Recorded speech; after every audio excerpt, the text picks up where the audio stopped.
Hello friends! Today we're going to be talking about how I make my flower necklaces. My flower necklaces are very popular in the shop, and I'll just kind of go through my process of how I make my flower necklaces. And I actually just released my Ladybird collection, which features flowers that I grew in my own garden.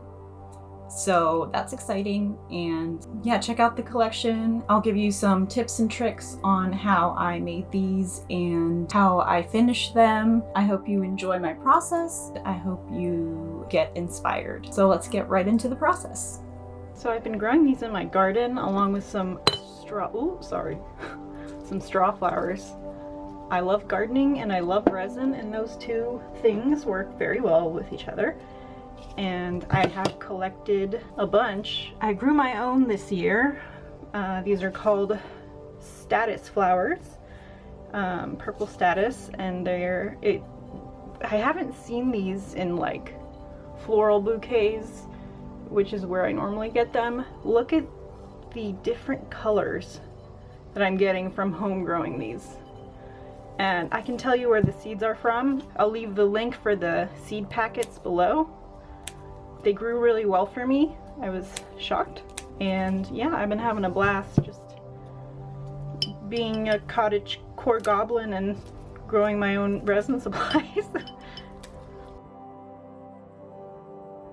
Also, fun fact about me, I hoard jars, and my fiance does not particularly like that. It takes up a lot of room, but he allows it, and that's why I love him, because they come in handy for a lot of things. So there you go. A jar full of beautiful dried flowers. I'm so in love with this.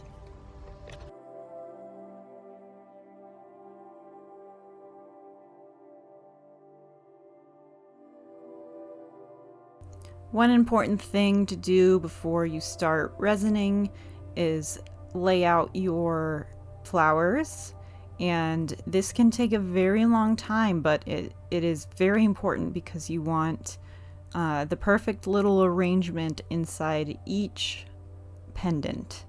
And the longer you take to make sure that each piece is in the right place, the better your pendant will look. Don't just throw everything in there and throw resin on top, because that'll look sloppy, and you want to really make a kind of designed floral arrangement. And one way that I keep that in place when I'm pouring my resin is I'll use a dropper.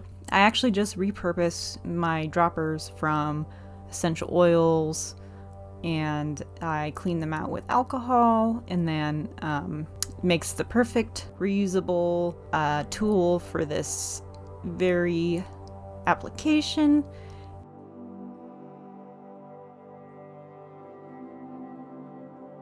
Wow, look at that resin. Love it. Crystal clear, super viscous. It allows for all the bubbles to kind of rise to the top.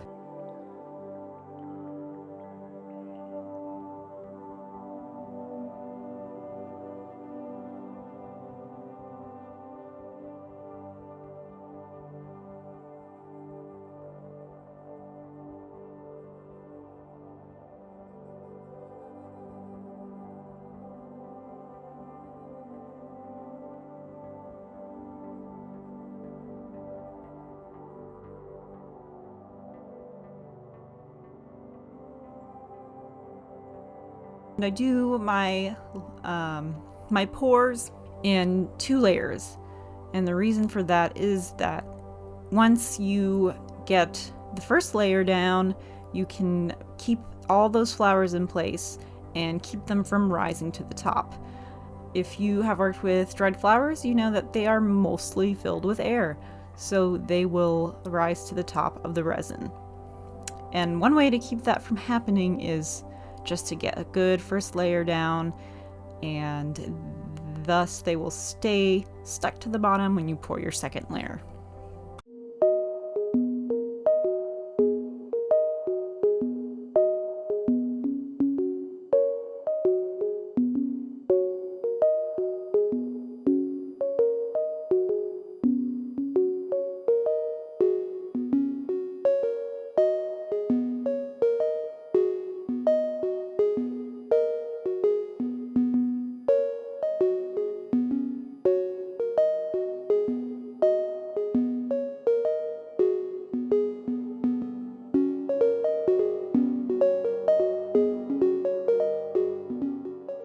this is what they look like up close.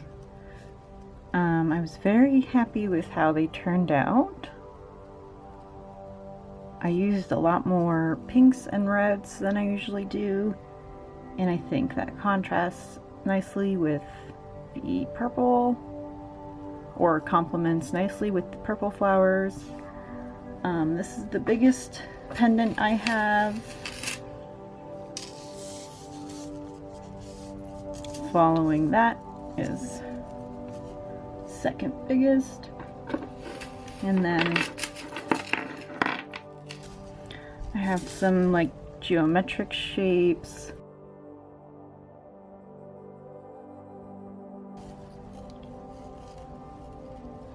So the resin I use always never fails to impress me. Literally minimal bubbles. I've tried lots of other resins and I keep coming back to this one.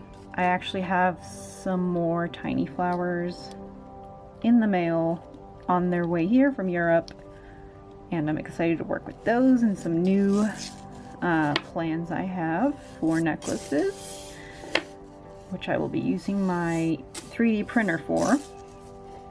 And for the chains, I can also link in the description below where I get my chains. And as for how I drill my pieces,